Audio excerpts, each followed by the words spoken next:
You say more than you think. Book সামারির chapter 4। কেমন হবে যদি আপনার শরীরের ছোট ছোট পরিবর্তনই ঠিক করে দেয় যে লোকেরা আপনার সাথে কেমন ব্যবহার করবে? কেমন হবে যদি আপনার শরীরের 3টে জায়গা আপনার কথার থেকেও বেশি ক্ষমতা রাখে? এগুলোই হলো পাওয়ার জোনস। এগুলো হলো গলা, নাভি আর শরীরের নিচের অংশ। বেশিরভাগ লোক যা ভাবে তার চেয়েও এগুলো অনেক বেশি গুরুত্বপূর্ণ।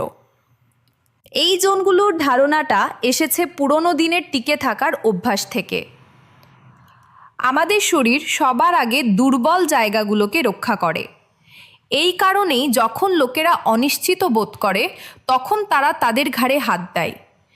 এই কারণেই তারা নাভি ঢাকার জন্য হাত ভাঁজ করে রাখে। ওই নড়াচড়াগুলোই দেখিয়ে দেয় যে তারা আসলে কী অনুভব করছে। কথা মিথ্যে বলতে পারে, শরীর সাধারণত বলে না। দাঁড়ানোর ভঙ্গিতে একটা সাধারণ পরিবর্তনই অনেক বড় পার্থক্য গড়ে দেয়। পা দুটো কাঁধের সমান চওড়া করে দাঁড়ান। আপনার শরীরের ওজন দুটো পায়ের উপর সমানভাবে রাখুন। এই স্ট্যান্সটা আপনার পাওয়ার জোনগুলোকে খুলে দেয়। এটা বোঝায় যে আপনি স্থির। এটা বোঝায় যে আপনি প্রস্তুত। এবার একটা ন্যারো স্ট্যান্স চেষ্টা করুন। পা দুটো কাছাকাছি রাখলে আপনাকে ছোট দেখায়, আপনাকে অনিশ্চিত দেখায়। লোকেরা পার্থক্যটা বুঝতে পারে যদিও তারা কারণটা জানে না। এরপর অঙ্গভঙ্গিগুলো লক্ষ্য করুন। ফিফথ লিফ হলো শরীরের নিচের অংশে সামনে দুটো হাত জড়ো করে রাখা। এটাকে দেখতে ভদ্র মনে হয়, কিন্তু এটা প্রায়ই ভয় লুকিয়ে রাখে। আড়াআড়ি করে রাখা হাত নাভির জোনটাকে রক্ষা করে। ঘাড়ে হাত দেওয়াটা সন্দেহ প্রকাশ করে।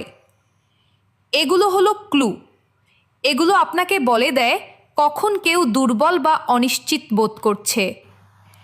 এই জোনগুলোকে উদ্দেশ্যমূলকভাবে ব্যবহার করুন। একটা স্ট্রং বেসলাইন স্ট্যান্স দিয়ে শুরু করুন। পা কাঁধের সমান চওড়া, ওজন সমান, থুতনি সোজা। আপনার হাত রিল্যাক্স রাখুন, ভাঁজ করবেন না। এটা আপনাকে খোলা মনের এবং আত্মবিশ্বাসী দেখায়। বড় মুহূর্তে 3টে জোনকেই এক্সপোজ করুন। আপনার গলা দেখা যাক, আপনার পেট সামনের দিকে মুখ করে থাকুক। আপনার স্ট্যান্স চওড়া করুন।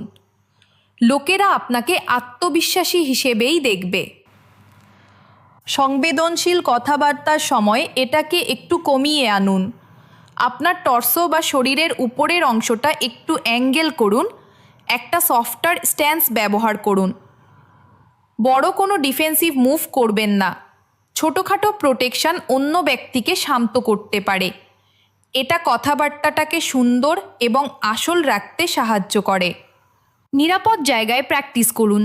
আয়নার সামনে এটা চেষ্টা করুন। একটা ছোট মিটিংয়ে চেষ্টা করুন।